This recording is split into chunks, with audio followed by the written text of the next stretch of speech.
On Friday, you said you had not brought yourself to watch the documentary yet, the Grizzlies made about you. You still haven't? No, I'm sorry, Michael Blevin. I'm sorry, I apologize. I heard it's beautiful, and I'm sure, he's super talented, so I'm sure that he is.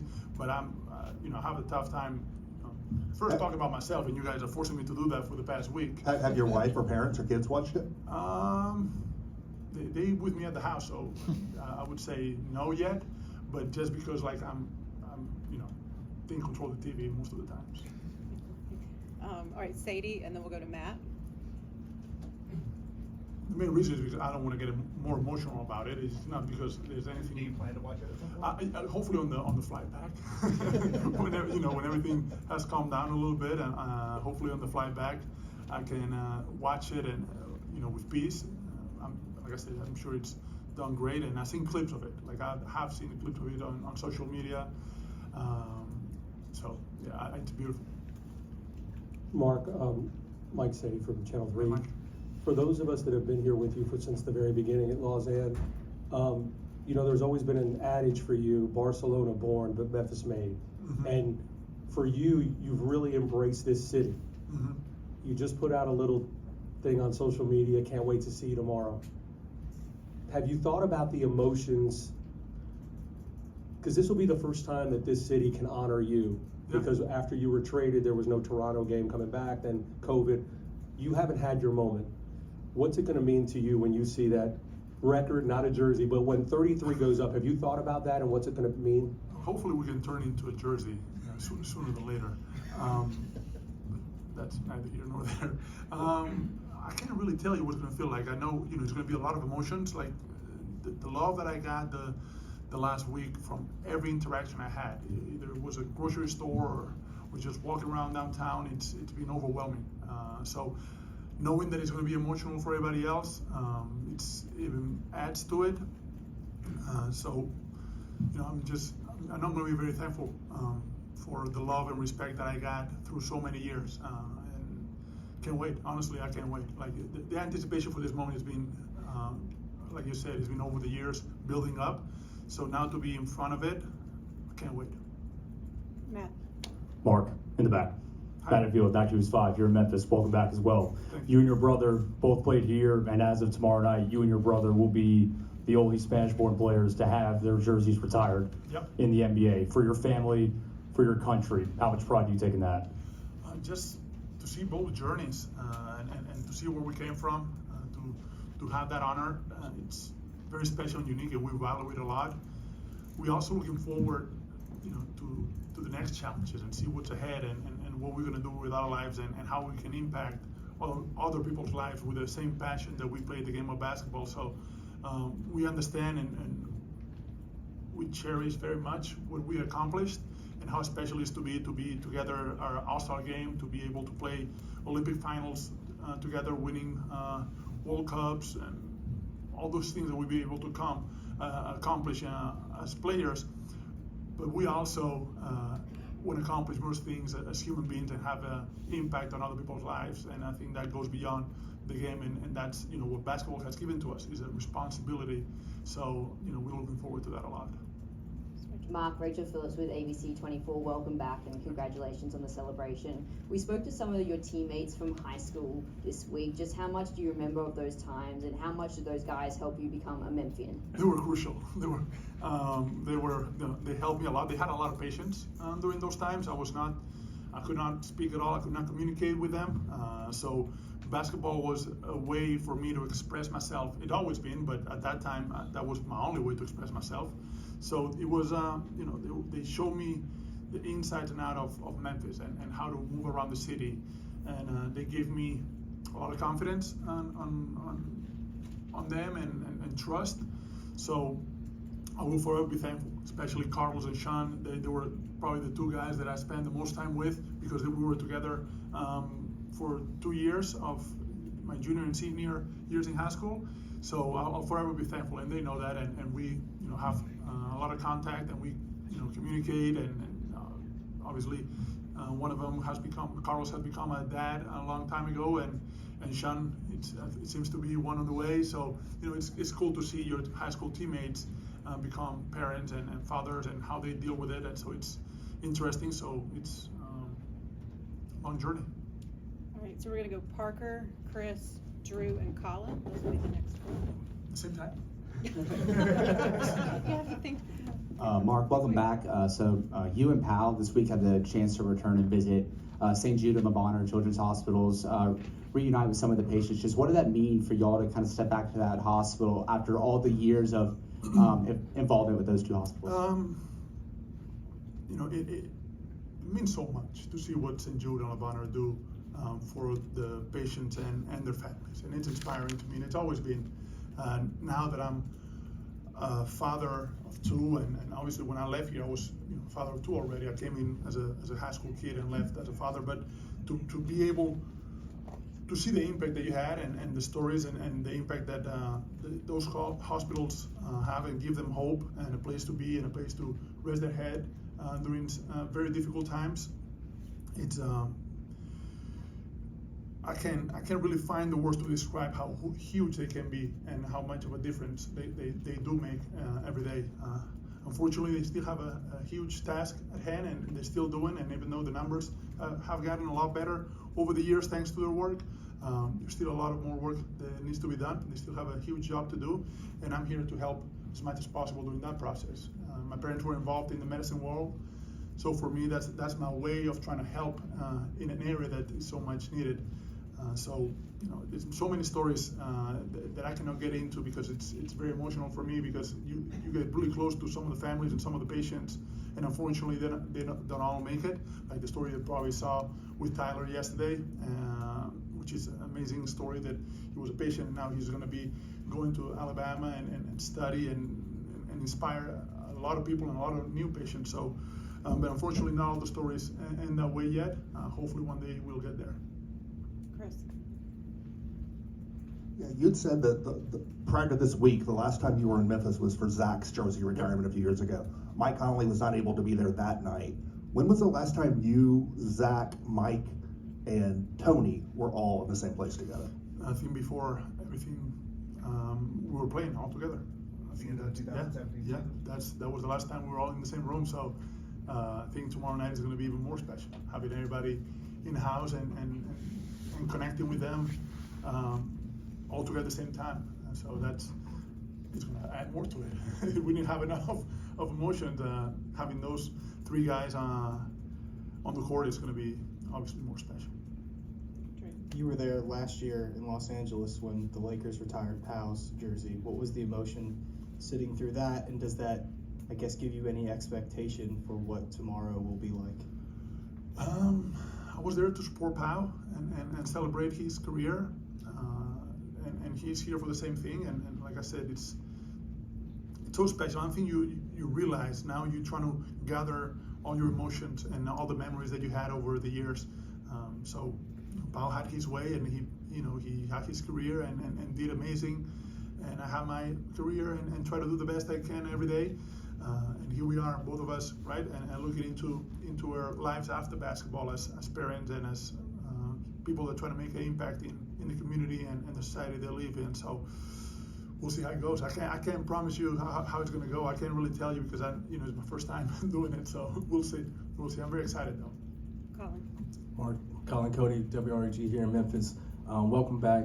But obviously, your legacy will live on through the city, through this franchise forever. When you look at this current group of Grizzlies, what's some advice that you would give them, or how proud of you just to see where they are, the youth and the talent?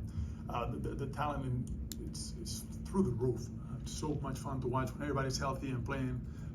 Watching those games are a lot of fun, and to see them lead in their own way is something that I think we talked about the other day.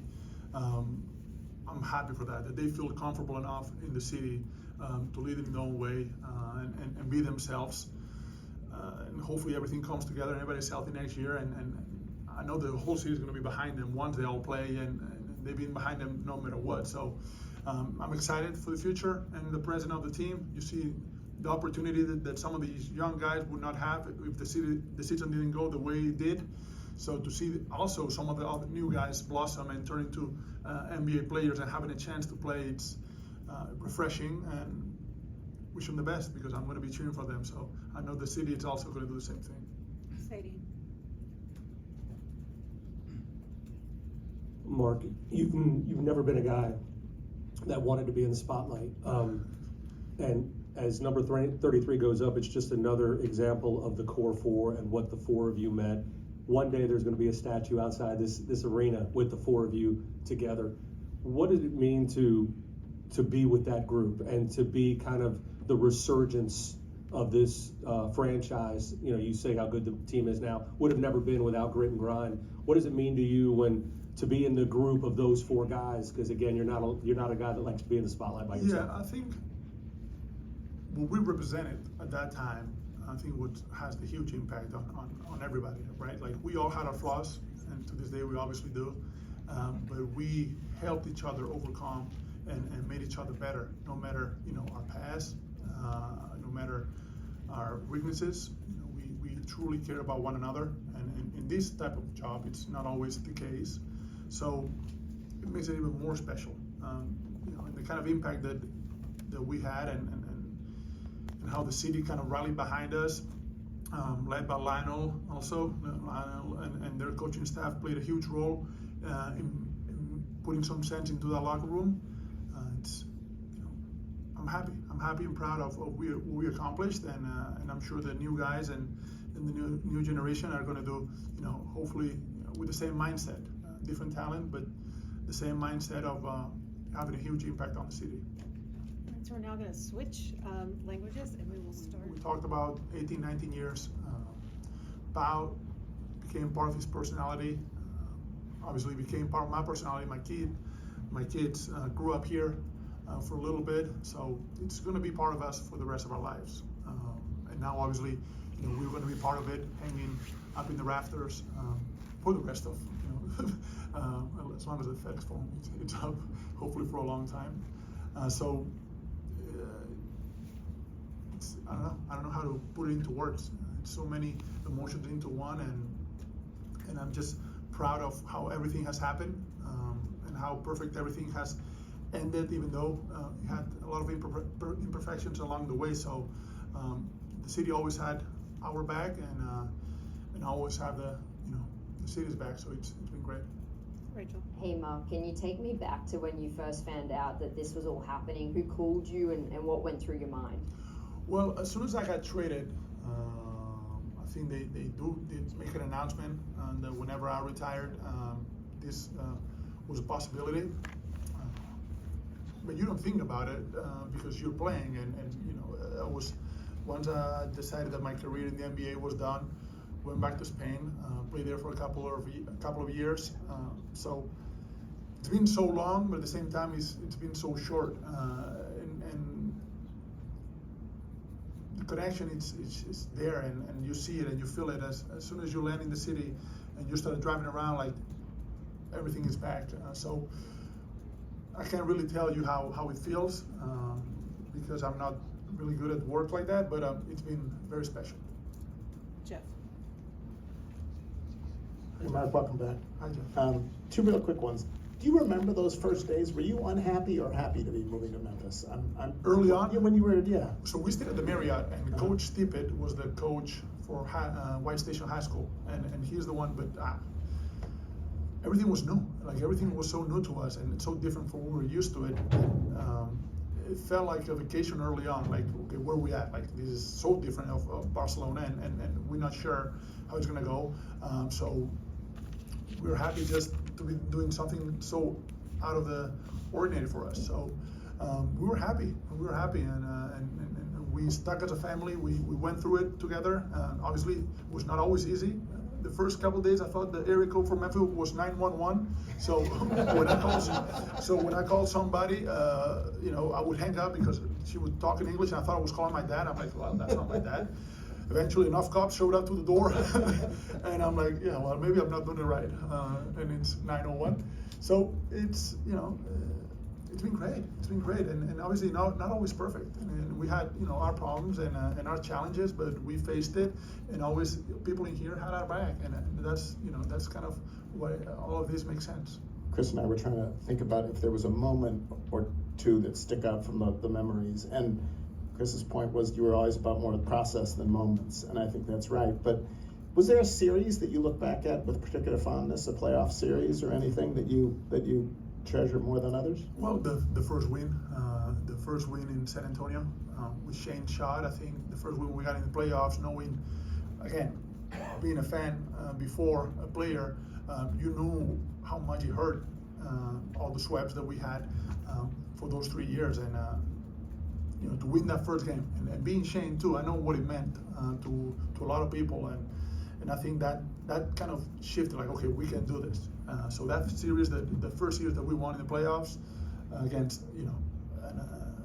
a very special San Antonio team, and how they were playing and how much they meant to historically the NBA at that time, it meant so much, and it showed us that we could do it. And so you look back and the importance of Lionel during that series and that year, the importance of Zach, obviously, taking over games, Mike, TA, everybody, Shane. I mean, it just came full circle for a moment, right? Like, to me, that Shane hit that shot meant a lot.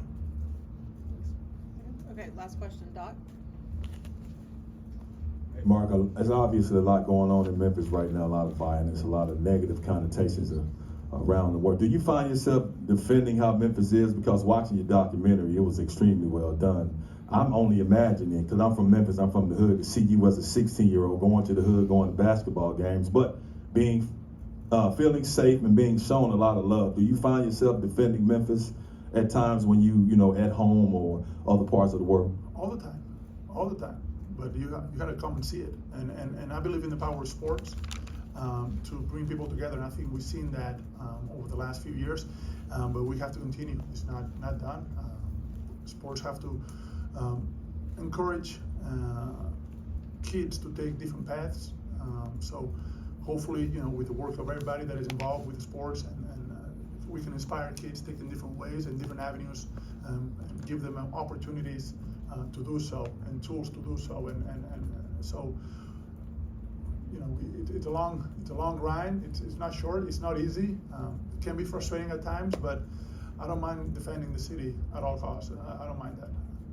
It's definitely worth it, and I know slowly but surely, with everybody's help, we're going to be able to to have a different impact. But the city is changing in a lot of ways, but the foundation of a lot of things have also keep evolving too. So. All right, thank you, Mark. Thank you.